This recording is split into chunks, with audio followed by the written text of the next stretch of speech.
अस्सलाम वालेकुम dear students, welcome back. तो आज की वीडियो के अंदर आपके लिए सेकेंड ईयर बायोलॉजी के पहले चैप्टर से एक बिल्कुल इंतहाई आसान सा टॉपिक जो है आपकी खिदमत में हाजिर है। और आज की वीडियो के अंदर हमने एक्सक्रीशन जो है पढ़नी है दो एनिमल्स के अंदर, दो जानवरों के अंदर हमें देखना है कि वो अपना नाइट्रोजनस वेस्ट बाहर कैसे खारिज करते हैं, उनके अंदर एक्सक्रीटरी सिस्टम कैसा है। तो पहला जो एनिमल है उसका नाम आप देख सकते हैं हाइड्रा, और दूसरा है प्लेनेरिया। हाइड्रा जो है इसमें से शॉर्ट क्वेश्चन बन सकते हैं, लेकिन प्लेनेरिया जो है ये टॉपिक लॉन्ग के तौर पर आ सकता है, लेकिन ये शॉर्ट के लिए काफी ज्यादा इंपॉर्टेंट है। तो चलते हैं हम अपने टॉपिक की तरफ। तो आप देखिए सबसे पहले लिखा हुआ है hydra belong to group of cnidaria. Hydra का ताल्लुक जिस ग्रुप से है उसका नाम है नाइडेरिया। ये पहला एमसीक्यूज, इसका ताल्लुक जिस ग्रुप से है उसको हम कहते हैं नाइडेरिया, सिंपल सा पॉइंट। उसके बाद इसकी बॉडी जो है वेज लाइक होती है। वेज लाइक कहते हैं जिस तरह आपके पास गुलदान होता है, जैसे देखें ये गुलदान की तरह की है, इस तरह की बॉडी को हम क्या नाम देते हैं, वेज लाइक बॉडी। उसके बाद इस वेज लाइक बॉडी को हम क्या कहते हैं, इसके अंदर कैविटी होती है, उस कैविटी को हम कहते हैं गैस्ट्रोवास्कुलर कैविटी। Gastrovascular cavity. अब एक और पॉइंट कि ये क्या है, डिप्लोब्लास्टिक एनिमल है। ये ऐसा एनिमल है जिसके अंदर दो लेयर्स बनती हैं, एक्टोडर्म और एंडोडर्म। दो लेयर्स की वजह से हम इसको क्या नाम देते हैं, डिप्लोब्लास्टिक ऑर्गेनिज्म। इसी तरह अगर हम देखें इसके पास कोई भी स्पेशल एक्सक्रीटरी सिस्टम मौजूद नहीं होता। इसके पास कोई भी आप देख सकते हैं ना नेफ्रॉन है ना नेफ्रिडियोपोर है, मतलब कोई भी चीज इसके अंदर मौजूद नहीं है स्पेशल जो किस चीज के इन्वॉल्व हो, एक्सक्रीटरी सिस्टम के तौर पर इस्तेमाल हो। इसी वजह से हम कहते हैं कि इसके पास कोई भी स्पेशल एक्सक्रीटरी सिस्टम मौजूद नहीं है, लेकिन ये अपनी बॉडी से अपना नाइट्रोजनस वेस्ट कैसे खारिज करेगा, सिंपल डिफ्यूजन की मदद से। डिफ्यूजन कहते हैं मॉलिक्यूल्स का अपने ज्यादा इर्तिका से कम की तरफ जाना, तो उसको हम कहते हैं डिफ्यूजन। और डिफ्यूजन की मदद से ही ये क्या करता है, अपनी बॉडी से नाइट्रोजनस वेस्ट को बाहर रिमूव कर देता है। जैसे कि आप देखें अपनी बॉडी से ही अमोनिया को, नाइट्रोजनस वेस्ट किस फॉर्म में है, अमोनिया फॉर्म में है, इसको खारिज करेगा। इसी तरह अपनी स्किन की मदद से ही ऑक्सीजन बॉडी में ले जाएगा। इसी तरह अपनी स्किन की मदद से ही एक्स्ट्रा कार्बन डाइऑक्साइड को रिमूव करेगा। तो ये सारे का सारा प्रोसेस किस चीज की मदद से हो रहा है, सिंपल डिफ्यूजन की मदद से हो रहा है। अब अगर एक और चीज आप देखें कि ये जो जानवर है अमोनिया की फॉर्म में जो है नाइट्रोजनस वेस्ट को खारिज करता है, इसी वजह से इसको हम कह सकते हैं ये क्या है, अमोनोटैलिक। ये कौन सा एनिमल होगा, अमोनोटैलिक एनिमल होगा। ऐसा एनिमल जो अमोनिया की फॉर्म में नाइट्रोजनस वेस्ट को खारिज करे उसको हम क्या कहते हैं, अमोनोटैलिक कहते हैं। ये सिंपल सा जो है टॉपिक है, छोटा सा टॉपिक है जिसका नाम है एक्सक्रीशन इन हाइड्रा। अब इसके साथ नेक्स्ट की बात करते हैं एक्सक्रीशन इन प्लेनेरिया। प्लेनेरिया के अंदर एक्सक्रीशन कैसे होती है, जो पॉइंट लिखे हुए हैं आप बिल्कुल ऐसे लिखें, इंशाल्लाह आप उनके नंबर नहीं कटेंगे।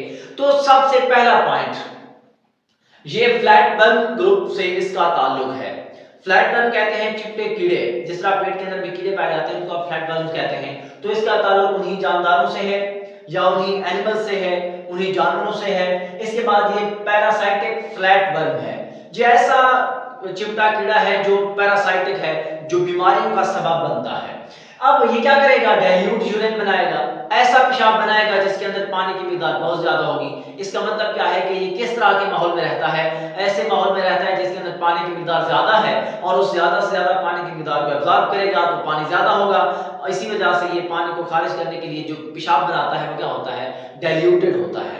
अब इसके बाद अगर देखें दे आर अमोनोटैलिक एनिमल्स, मतलब ये ऐसे जानवर हैं जैसे कि मैंने यहाँ पे बताया है, ये ऐसे एनिमल्स हैं जो अपने अंदर नाइट्रोजनस वेस्ट जो मौजूद होते हैं उनको खारिज करने के लिए किस शक्ल में खारिज करेंगे, अमोनिया की शक्ल में। इसी वजह से हम कहते हैं ये क्या है, अमोनोटैलिक है। अब इसके पास कोई भी स्पेसिफिक सिस्टम नहीं था एक्सक्रीशन के लिए, एक्सक्रीटरी सिस्टम मौजूद नहीं था, लेकिन इसके पास एक सिस्टम मौजूद है जिसको हम कहते हैं प्रोटोनेफ्रीडियम।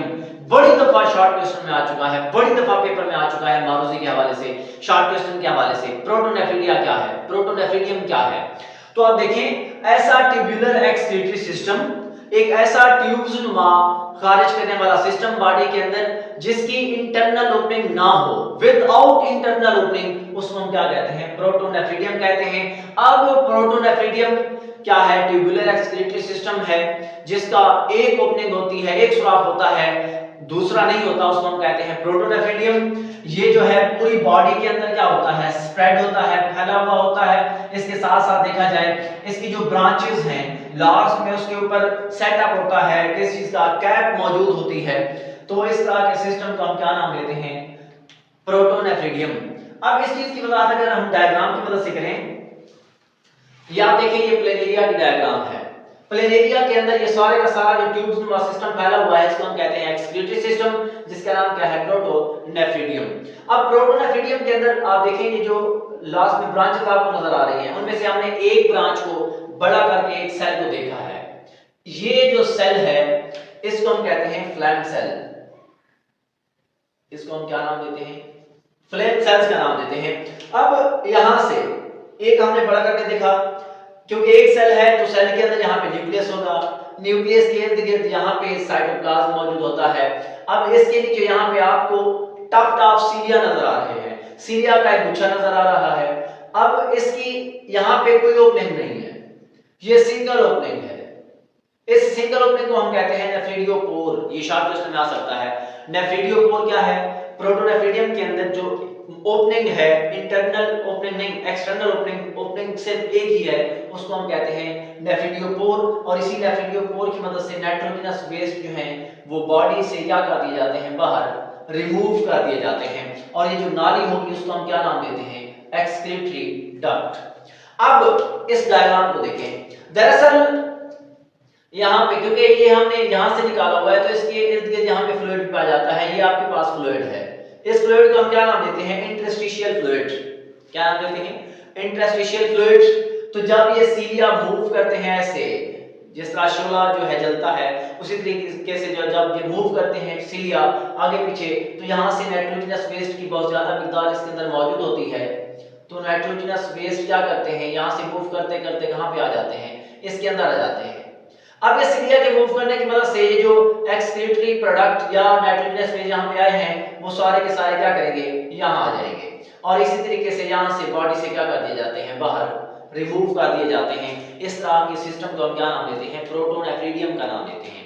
अब इनको हम फ्लेम सेल्स क्यों कहते हैं? दरअसल देखें, ये जो सेल्स हैं, it has tuft of cilia, इसके पास सीलिया का एक गुच्छा मौजूद है।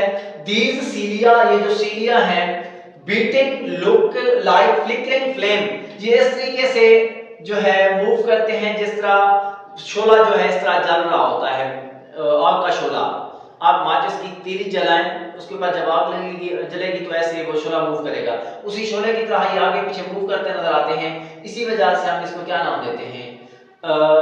फ्लेम सेल्स का नाम देते हैं। अब आप देखें, बाय बीटिंग ऑफ सीलिया, सीलिया के बीट करने की वजह से, जब ये सीलिया बीट करेगा, propel of interstitial fluid into flame cells, यहां से इंटरस्टिशियल फ्लूइड जो है यहां पे मूव करता है साइड पे, इसके साथ साथ नाइट्रोजनस वेस्ट जो है इसके अंदर आ जाते हैं। अब इनके मूव करने की वजह से इट इंटर्स, ये दाखिल हो जाता है इनटू एक्सक्रीटरी डक्ट, ये यहां से कहां पे आ जाएगा? एक्सक्रीटरी डक्ट में आ जाएगा। और लास्ट में जो है it remove nitrogenous waste through nephridiopore, ये जो नेफ्रिडियोपोर है यहां से नाइट्रोजनस वेस्ट को क्या कर दिया जाता है? बाहर रिमूव कर दिया जाता है। ये आपके पास आसान और सिंपल सा टॉपिक है। तो लास्ट में लाजमी ज़हन में रखेंगे कि आप चैनल को सब्सक्राइब करें, वीडियो को लाइक करें, कमेंट करें। कोई भी इशू हो तो आप कमेंट में पूछ सकते हैं। तो हर एक वीडियो जो है, हर एक टॉपिक आपको नेक्स्ट मिलता जाएगा। तो दुआ में याद रखिएगा। अल्लाह हाफिज।